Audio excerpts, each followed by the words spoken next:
तो students welcome to the class. Now 11th class के अंदर हम जिस चैप्टर को पढ़ रहे हैं वो हम अच्छे से जानते हैं कि classification of elements, periodic properties, इससे कंसर्न हमारा ये चैप्टर है। और जैसे कि मैंने कहा कि जिन्हें केमिस्ट्री के बेसिक्स कहा जाता है, ये उस तरह का चैप्टर है और बहुत ध्यान से आराम से पढ़ेंगे, बहुत आराम से ये चैप्टर आपका रहेगा। देखिए, एक बात ध्यान रखिए कि इस दौरान जैसे कि आप जानते हैं लॉकडाउन का समय है और स्कूल्स वगैरह बंद हैं। और ये मैं पहले भी कई बार कह चुका हूँ कि स्टूडेंट की जो असली पढ़ाई है वो या तो जब तक वो फिज़िकली अपीयर नहीं होता, जब तक वो स्कूल्स में फ़िज़िकली अपीयर नहीं होता या बैचेस में फ़िज़िकली अपीयर नहीं होता, तब तक उस लेवल की नहीं हो पाती। क्योंकि बैचेस और स्कूल में बच्चे अपनी एक ज़िंदगी जीते हैं, उनका एक सर्कल बनता है, 4 लोगों से इंटरेक्शन होता है, एक कॉम्पिटिटिवनेस आती है और वहाँ पे पढ़ाई बहुत अच्छी होती है। लेकिन इतना भी हम जानते हैं कि इस वक्त के जो हालात हैं उसमें मैक्सिमम करने के लिए हमारी कोशिश यही है कि बिल्कुल वही पैटर्न, वही चीज़ आपको ऑफलाइन में जो हम पढ़ाते हैं वही ऑनलाइन में दी जाए, ताकि कहीं भी हमारी तरफ से कोई कमी ना रह जाए।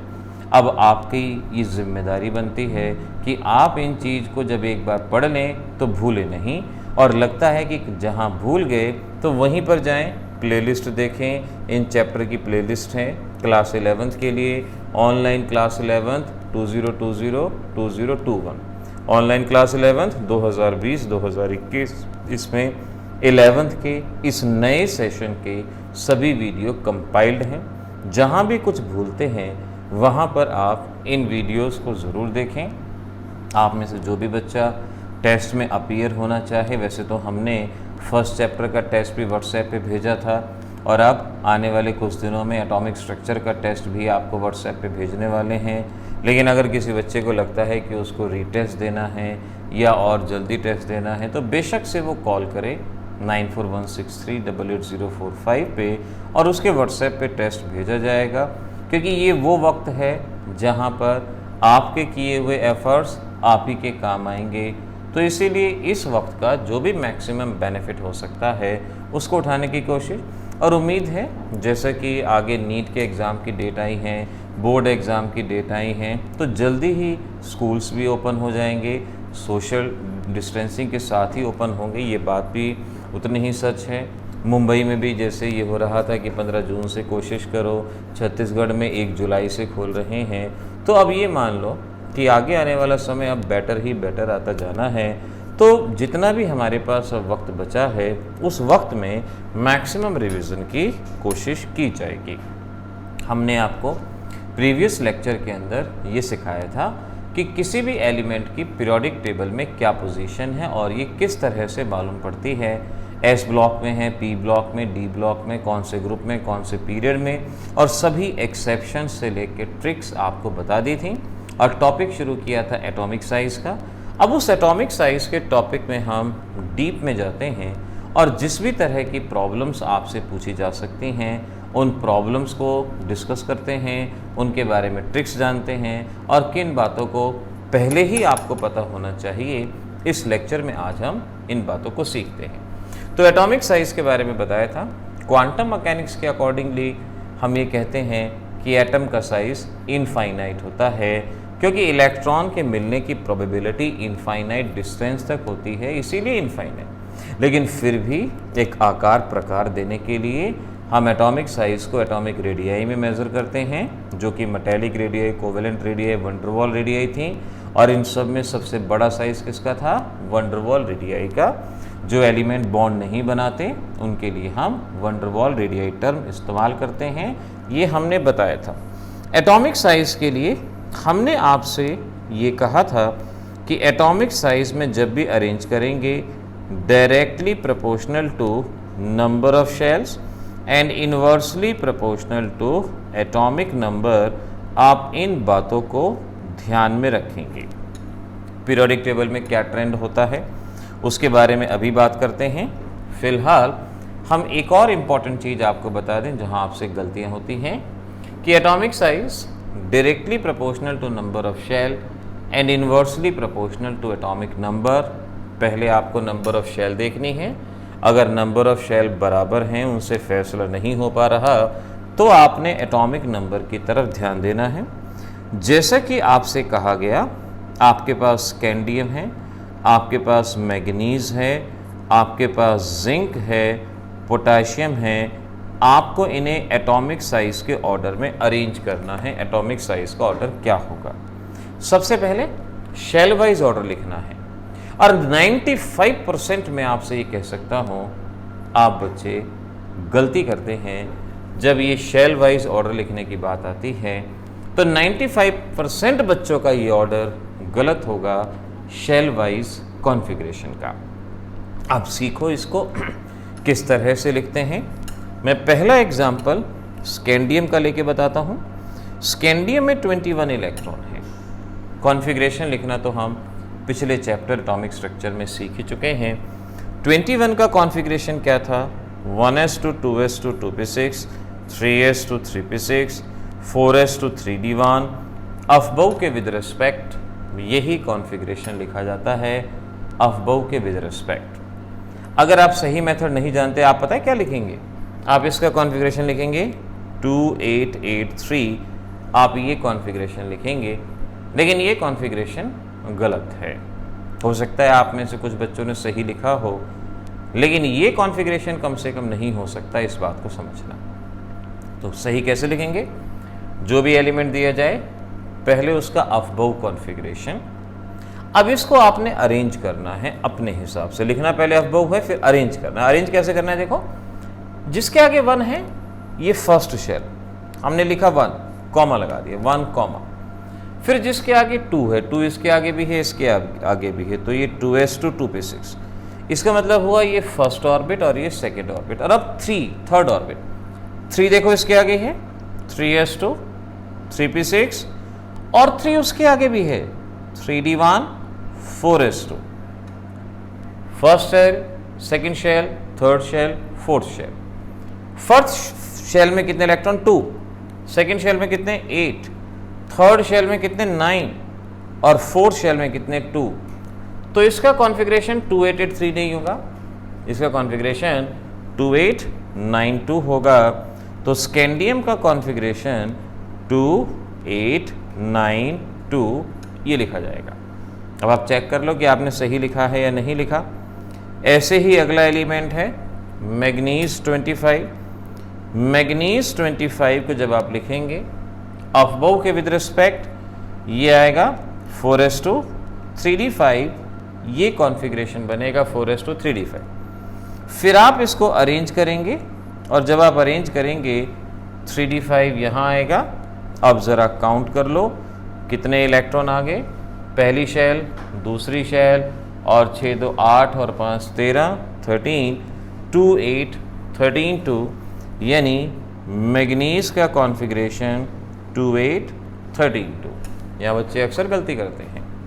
जिंक का कॉन्फ़िगरेशन 28 18 2, ये आएगा। Potassium 2881, sodium 281। इस क्वेश्चन को करवाने का मेरा मेन मकसद यही था कि आपको शेल वाइज कॉन्फ़िगरेशन सही ढंग से लिखना आए, इसमें गलती ना हो। क्योंकि 10th क्लास तक अक्सर आप 2882 तक ही पढ़ते हैं, एटॉमिक नंबर 20 तक, लेकिन आगे के एटॉमिक नंबर को समझने के लिए ये मेथड जानना ज़रूरी। पहले अफबव, फिर अरेंज किया, और तब जाके आपने अपने कॉन्फ़िगरेशन को लिखा। अब जल्दी से इनको शेल वाइज अरेंज कर दो। शेल वाइज, अब देखो शेल वाइज किस तरह से अरेंज किया जाएगा। हमने बताया नंबर ऑफ शेल जितने ज़्यादा होंगे उतना एटॉमिक साइज। 4 शेल 4 शेल 4 4 और उसमें 3, यानी सोडियम का साइज सबसे छोटा है, क्योंकि उसमें नंबर ऑफ शेल सबसे कम है, वो तो सबसे छोटा हो गया, हमने अलग रख दिया। अब इन सभी में नंबर ऑफ शेल बराबर हैं। अगर नंबर ऑफ शेल से फैसला नहीं हो पा रहा, तो जिसका एटॉमिक नंबर कम उसका साइज बड़ा, जिसका एटॉमिक नंबर कम उसका साइज बड़ा। इन सभी में से सबसे कम एटॉमिक नंबर किसका? पोटाशियम। तो पोटाशियम का साइज सबसे बड़ा। पोटाशियम के बाद कौन है? स्कैंडियम। स्कैंडियम के बाद कौन है? मैग्नीज। और इसके बाद कौन है? जिंक। ये हमारे पास ऑर्डर यहाँ पर बनेगा।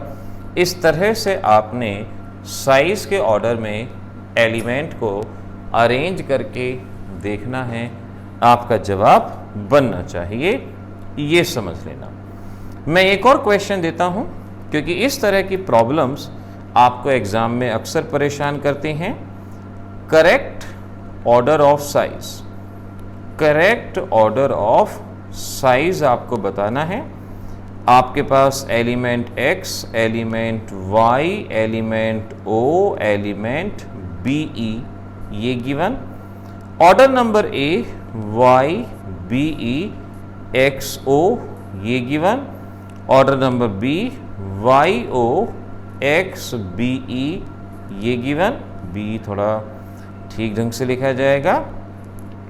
c में o be एक्स वाई ये बनेगा, और वाई एक्स बी ई ओ, ये इन चारों में से बताना है करेक्ट ऑप्शन कौन होगा।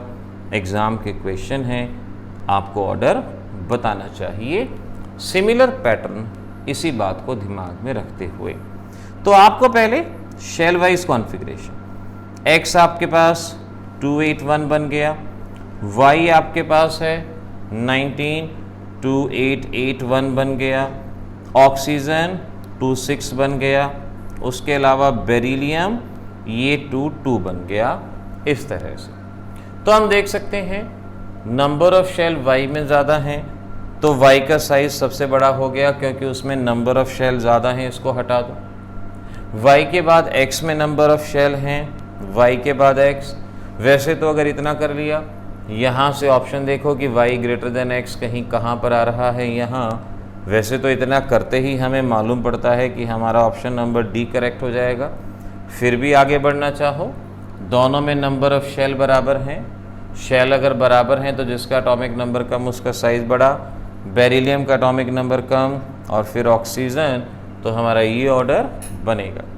मल्टीपल चॉइस में ट्रिक्स का इस्तेमाल किया करें, पहले एक दो चीज़ें सॉल्व होते ही आप समझ जाए करें कि उसी से बात बन जाएगी, ज़्यादा परेशानी हमें नहीं उठानी पड़ेगी। इस तरह से ये हमने एटॉमिक साइज़ में अरेंज करने की कोशिश की और एटॉमिक साइज़ को यहाँ पर हमने सीखा।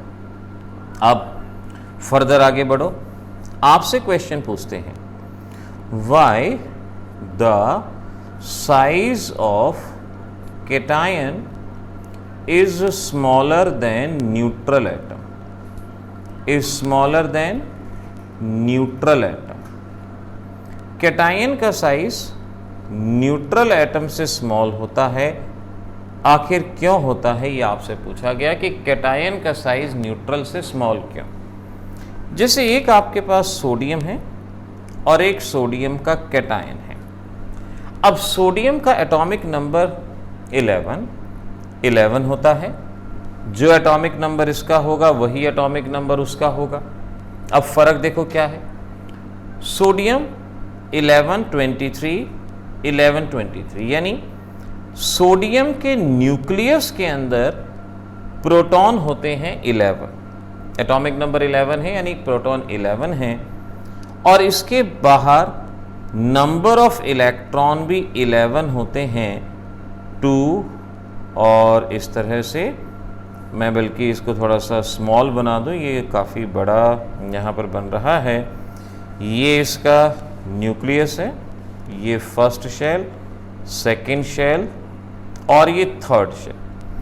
यहाँ पे इलेक्ट्रॉन है 11, प्रोटॉन है 11, यानी न्यूक्लियस में 11 प्रोटॉन हैं जो 11 इलेक्ट्रॉन को अट्रैक्ट कर रहे हैं, 11 अट्रैक्ट इलेक्ट्रॉन को रोक के रखें, क्योंकि प्रोटॉन पे पॉजिटिव चार्ज, इलेक्ट्रॉन पे नेगेटिव, तो प्रोटॉन इलेक्ट्रॉन को रोक के रखेंगे।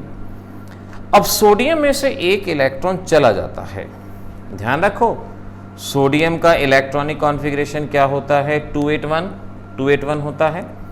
इलेक्ट्रॉन भी अगर हम यहाँ दिखा दें, ये पहले 2 इलेक्ट्रॉन हो गए, ऐसे ही यहाँ पर 8 इलेक्ट्रॉन हो गए, और बाहर वाली शेल के अंदर 1 इलेक्ट्रॉन हो गया, 281 ये हो गया।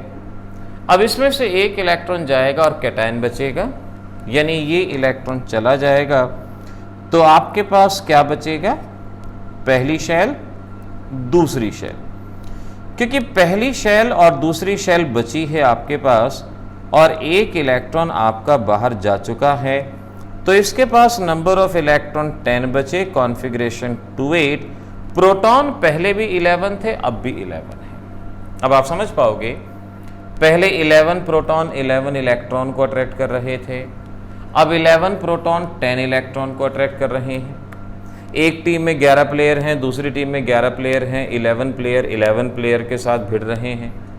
एक बार दूसरी टीम में 10 प्लेयर हैं, यहाँ 11 प्लेयर हैं। 11 जब 10 के साथ भिड़ेंगे तो 11 का फोर्स ऑफ अट्रैक्शन ज़्यादा होगा। यहाँ पे नंबर ऑफ इलेक्ट्रॉन कम है, प्रोटॉन ज़्यादा हैं, इस वजह से प्रोटॉन का फोर्स ऑफ अट्रैक्शन बढ़ जाता है और प्रोटॉन का फोर्स ऑफ अट्रैक्शन बढ़ने से इफेक्टिव न्यूक्लियर चार्ज बढ़ता है। इफेक्टिव न्यूक्लियर चार्ज का मतलब actual force of attraction felt by electron, क्योंकि यहाँ पे नंबर ऑफ इलेक्ट्रॉन कम हो गए तो प्रोटॉन का फोर्स ऑफ अट्रैक्शन बढ़ता है और अट्रैक्शन बढ़ने की वजह से साइज घटता है। तो आपका जवाब क्या होगा, लिख लेना, in case of cation because of decrease in number of electron as compare to proton the effective nuclear charge on valence electron increases hence size decreases. ये आपका जवाब यहाँ पर बनेगा। इस तरह से आपको अपने इस क्वेश्चन का जवाब देना होगा। एग्जाम में आपसे पूछ सकते हैं।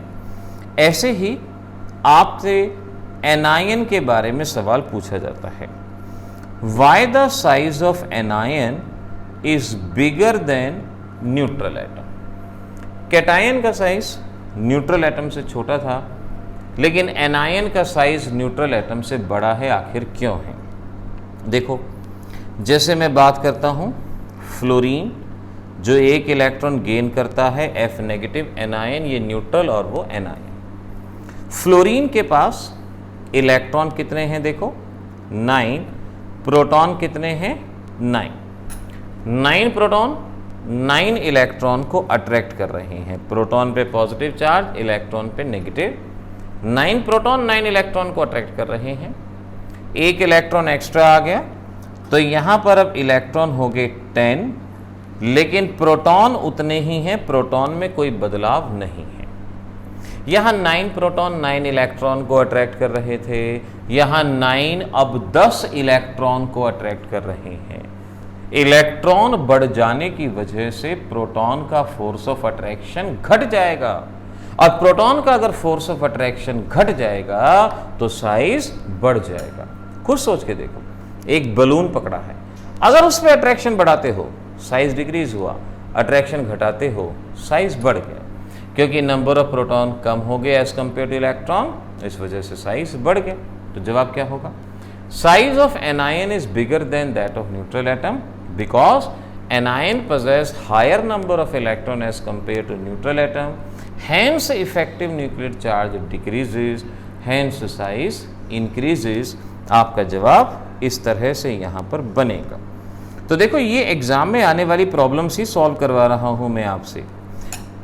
हमेशा आप ये समझो कि सिर्फ एनसीईआरटी की प्रॉब्लम ही इंपॉर्टेंट है, ज़रूरी नहीं है। कुछ एक्स्ट्रा एनसीईआरटी क्वेश्चन भी होते हैं जो आपको करने चाहिए, जिनसे बेसिक्स, क्योंकि जितने ज़्यादा क्वेश्चंस की प्रैक्टिस होगी उतनी ही बेटर बात बनेगी। तो ये आपको पॉइंट यहाँ पर याद रखना चाहिए था। अच्छा, अब देखो, पीरियोडिक टेबल में एटॉमिक साइज का ट्रेंड क्या होता है? Trend of atomic size in periodic table, यानी डाउन द ग्रुप जाएंगे तो साइज का क्या ट्रेंड होगा, पीरियड में जाएंगे साइज का क्या ट्रेंड होगा, और वो एक्सेप्शंस कौन से हैं जिसके बारे में आपको याद रखना है।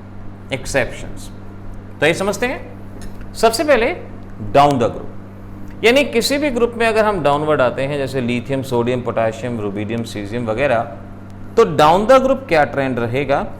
तो मैं यहां लिख देता हूं down the group. Now down the group, अब आप खुद जवाब दोगे। लेट मैंने लिया लिथियम, सोडियम, पोटेशियम, मैंने 3 एलिमेंट ही लिए जिनको, क्योंकि इनके कॉन्फ़िगरेशन ऑलमोस्ट हर बच्चे को याद रहते हैं। लिथियम का कॉन्फ़िगरेशन 2-1, सोडियम का कॉन्फ़िगरेशन 2-8-1, और पोटाशियम का कॉन्फ़िगरेशन 2881। हम कह सकते हैं जैसे जैसे हम डाउन द ग्रुप आते हैं नंबर ऑफ शेल बढ़ती जाती हैं। यहाँ 2 ऑर्बिट, यहाँ 3, यहाँ 4। जैसे जैसे हम डाउन द ग्रुप आते हैं नंबर ऑफ शेल बढ़ती जाती हैं और नंबर ऑफ शेल बढ़ने से साइज बढ़ता चला जाता है। तो मैं यहाँ पर कह सकता हूँ down the group atomic size increases due to increase in number of shell, क्योंकि डाउन द ग्रुप जाने से नंबर ऑफ शेल बढ़ रही हैं और एटॉमिक साइज बढ़ रहा है। लिथियम, सोडियम, पोटेशियम के अंदर हमने इस ट्रेंड को देखा। देखो ग्रुप नंबर 1 में hydrogen, lithium, sodium, potassium, rubidium, caesium, और इसमें लास्ट में एलिमेंट होता है जिसे हम फ्रेंशियम कहते हैं। एक बात हमेशा ध्यान रखना, जब भी पीरियोडिक टेबल के एलिमेंट को अरेंज करना होता है तो हम इस लास्ट सीरीज के एलिमेंट को छोड़ देते हैं, क्योंकि ये रेडियो एक्टिव सीरीज होती है। इनके बेसिस पे एक अलग ही ब्रांच है जिसे हम रेडियो एक्टिविटी के नाम से जानते हैं। पहले केमिस्ट्री में थी लेकिन अब वो फिजिक्स में है। तो अगर ग्रुप नंबर 1 में आपसे पूछें कि सबसे छोटा साइज किसका, हाइड्रोजन सबसे स्मॉल और सबसे बड़ा सीजियम। अगर हाइड्रोजन को ग्रुप में काउंट नहीं कर रहे तो लिथियम सबसे छोटा और सीजियम सबसे बड़ा। फ्रेंशियम का जिक्र नहीं करेंगे क्योंकि एक रेडियो एक्टिव एलिमेंट है। तो डाउन द ग्रुप साइज बढ़ता है, डाउन द ग्रुप हमेशा साइज बढ़ता है। एक एक्सेप्शन ध्यान रखना, group number 13 boron, aluminium, gallium, indium, thallium, ये ग्रुप नंबर 13 के एलिमेंट है। Group number 13। अब बेसिकली क्या होना चाहिए था, डाउन द ग्रुप साइज बढ़ना चाहिए था, यानी बोरॉन का साइज सबसे छोटा, फिर एल्यूमिनियम, फिर गैलियम, फिर इंडियम और फिर thallium. Down the group size बढ़ना चाहिए, बोरॉन सबसे छोटा, फिर एल्यूमिनियम, फिर गैलियम, फिर इंडियम, फिर थैलियम। अब कॉम्पिटिटिव के लिए इस बात को ध्यान में रखोगे, ये एक्सेप्शन है। आगे जब इनर्ट पेयर इफेक्ट बताऊंगा तो इसके बारे में बात करूंगा कि गैलियम इधर, एल्यूमिनियम इधर, गैलियम इधर और एल्यूमिनियम इधर, यानी गैलियम का साइज होना तो बड़ा चाहिए था, लेकिन इस एक्सेप्शन की वजह से आपको इसको याद रखना होगा कि गैलियम का साइज एल्यूमिनियम से छोटा होता है due to poor shielding effect. ये आपको आगे बताएंगे। फिलहाल सिर्फ और सिर्फ इतने पोर्शन पे आपको ध्यान रखना है कि यहाँ एक एक्सेप्शन है, gallium is smaller than aluminium. ये आपको याद रखना। इस साइज के ऑर्डर को नोट भी आपने कर लेना है, ये आपके पास रहेगा।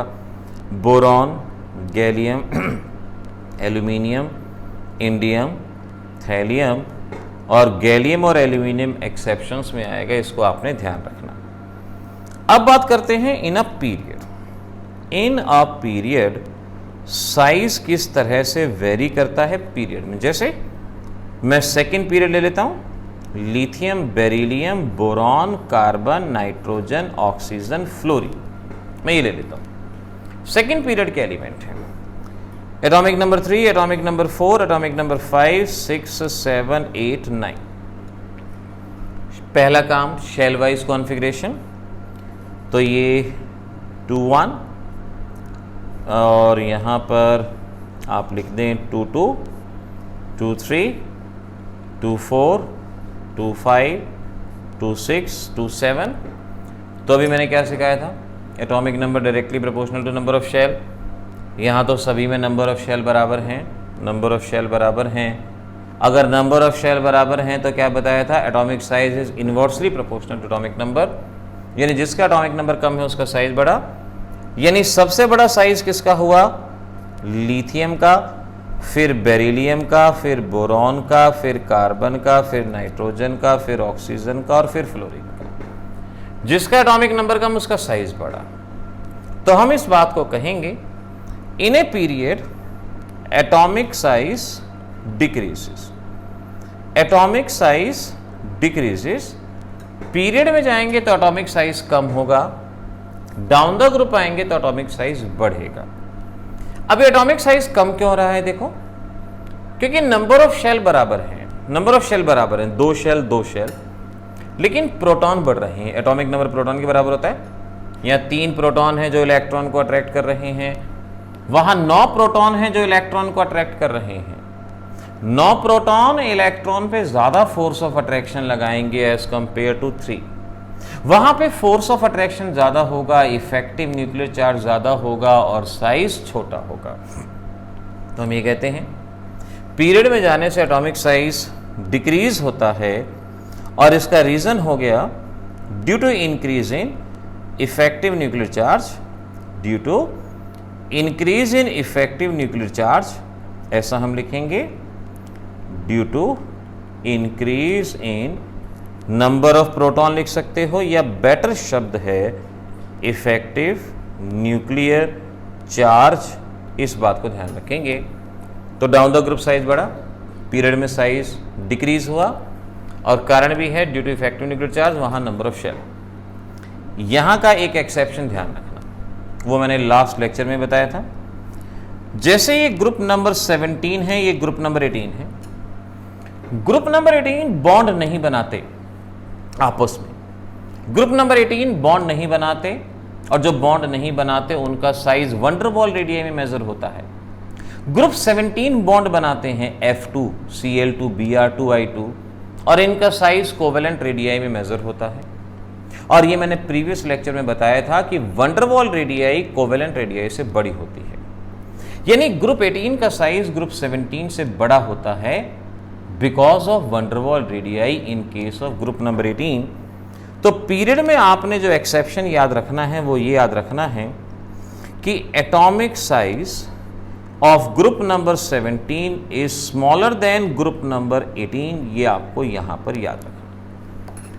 Group number 17 is smaller than group number 18। अब देखो मैंने जो बातें बता दी उसको अच्छे से याद रख लो। पीरियड में साइज डिक्रीज होता है up to group number 17। Group number 18 का साइज 17 से बड़ा होता है, ये बात याद रख लो जैसे मैंने कही। In down the group atomic size increases, इसमें लास्ट एलिमेंट को नहीं मानते क्योंकि वो रेडियो एक्टिव होता है। एक्सेप्शन के तौर पे गैलियम और एल्यूमिनियम। गैलियम का साइज एल्यूमिनियम से छोटा होता है, या याद रखना पुअर शील्डिंग इफेक्ट इसका कारण होता है, जो हम अभी आगे आपको समझाएंगे। इस बात को अच्छे से समझना। पुराने सिलेबस में नाइट्रोजन और ऑक्सीजन को भी एक्सेप्शन दिखाते थे, लेकिन अब नहीं दिखाते। तो नाइट्रोजन और ऑक्सीजन को आपने एक्सेप्शंस के तौर पे काउंट नहीं करना, इतना आपको समझ लेना। तो ये देखो आज की इस अभी तक के लेक्चर में बहुत सारी प्रॉब्लम्स जो आपके प्रीवियस एग्ज़ाम्स में आई हैं वो मैं करवा चुका हूँ। स्कूल लेवल पे आती हैं, लेकिन इनको अपनी कॉपी में डॉक्यूमेंटेशन ज़रूरी है। आपके पास लिखा रहेगा तो आपको याद रहेगा, होता है ना, out of the sight out of the mind. अब आपको एक आदत डालनी है कि जब मैं पढ़ा रहा हूँ तो अपनी कॉपी में नोट्स तैयार करो और उसके बाद रिवीजन के लिए शॉर्ट नोट तैयार करो या चार्ट तैयार करो। जैसे पीरियोडिक टेबल में फर्स्ट लेक्चर में मैंने अलग अलग ग्रुप्स के नाम बताए। चार्ट्स में एक कोने पे उन अलग अलग ग्रुप के नाम लिख लो। फिर मैंने आपको IUPAC नेम में डिजिट रूट सिंबल बताए, उनको अलग से लिख लो। फिर ग्रुप नंबर पीरियड नंबर के लिए बताया कि अगर वो S ब्लॉक का है तो ग्रुप नंबर ये होगा, P ब्लॉक का है तो ये होगा, उसको अलग से लिख लो।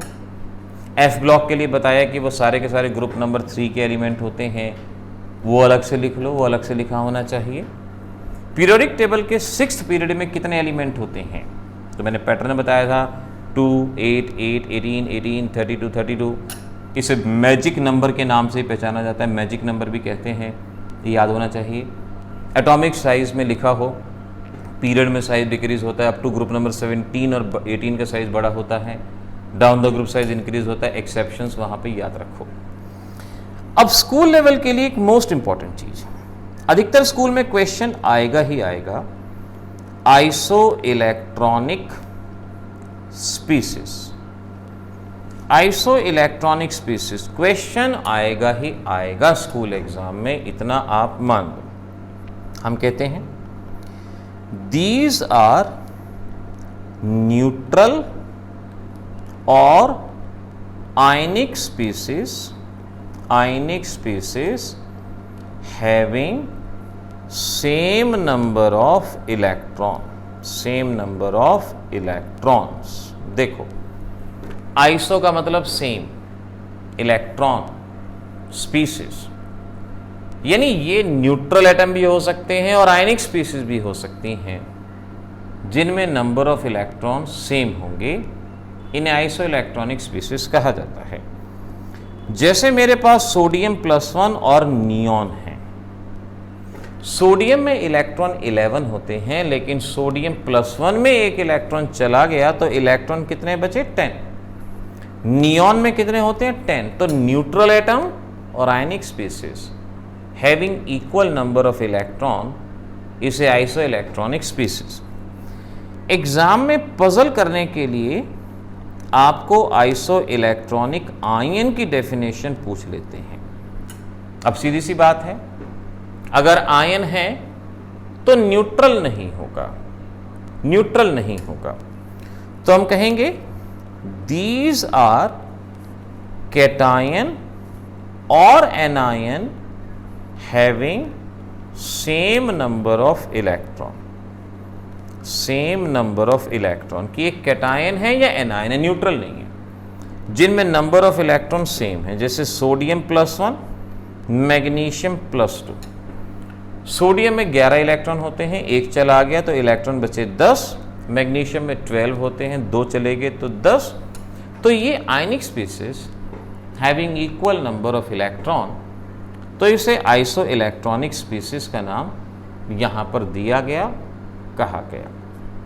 अब देखिए, पहले तो मैं ये सोच रहा था कि ये प्रॉब्लम सारी आपको आज करवाई जाए या ना करवाई जाए, या ये ऑफलाइन क्लासेस के लिए छोड़ दी जाए, लेकिन फिर मन में बात आई नहीं, जब बच्चे इतने डेडिकेशन से पढ़ ही रहे हैं तो उनको पूरा का पूरा मटेरियल ही यहाँ पर मिलना चाहिए। जिन बच्चों के एडमिशन हो चुके हैं वो अपने नोट्स आके ज़रूर कलेक्ट कर लेना, इस बात का ध्यान रखना। उनके पास नोट्स ज़रूर होने चाहिए ताकि वो नोट्स में से भी पढ़ाई साथ साथ करते रहें जिनके एडमिशन हो चुके हैं। बाकी के जब एडमिशन होंगे तो उनको मिल जाएंगे। आइसो इलेक्ट्रॉनिक स्पीसीज यहाँ पर ये बात बनी। अब इस पे देखो क्वेश्चन क्या आता है, और मैं आपको क्वेश्चन बुक से अलग मेथड से सॉल्व करना सिखाऊंगा, क्योंकि बुक का मेथड कई बार पजल कर देता है। Arrange followings in the order of size, in the order of size.